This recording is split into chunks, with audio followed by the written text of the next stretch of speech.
Two consultants of the Danish Project Advice and Training Centre have travelled to India to test tools and methods for the centre's upcoming anti-corruption campaign. For us as an office and for the work we do with our Danish members, it's important also to go out and see what's on the ground in the different countries.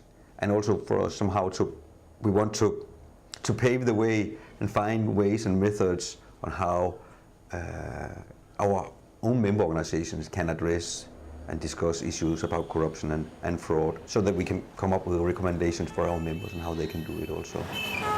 The issue of corruption is controversial, but corruption is widespread and should be discussed openly as part of all North-South partnerships. Yes, there is a need, not only in India, I think around the world there's a need to address corruption in the civil societies. Everybody in the organization needs to be aware of the types of corruption, where corruption is, and how to identify corruption. Corruption is very common.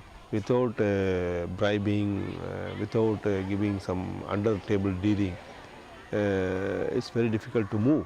So, as you NGO working for the rights of the people, need to know how that you can control the corruption and control the bribe and fraud within your organization and also the public context. When people have a discussion either in their office or in their families or at home, the issue of corruption is definitely discussed. People are aware that it is a problem, or it is something which is there. I mean, it would be foolish to deny it. But I think people are not very comfortable talking about it, and even if it comes up, normally it's brushed under the carpet, or people pretend that it didn't happen. The issue of corruption is extremely sensitive. When opening the dialogue, one has to be cautious.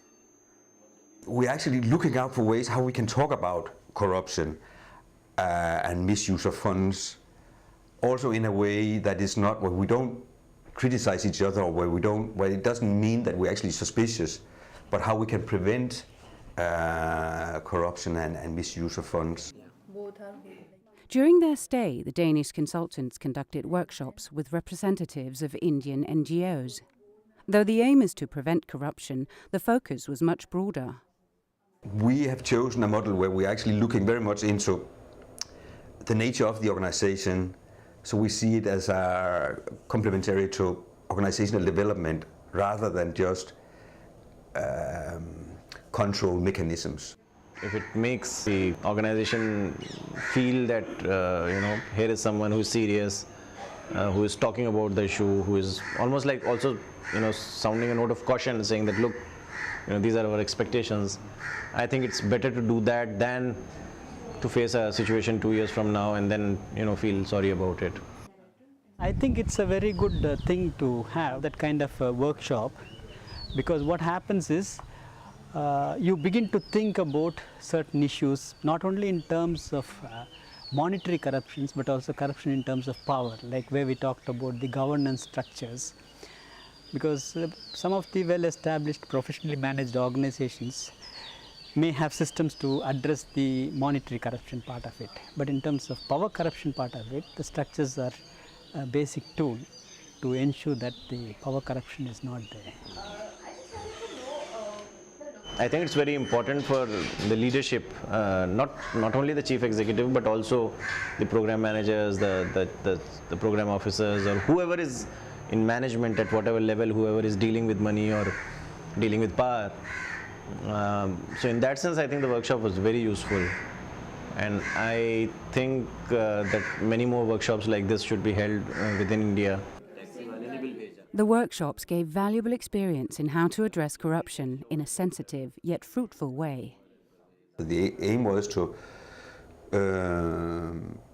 look at this in a constructive and forward-looking perspective.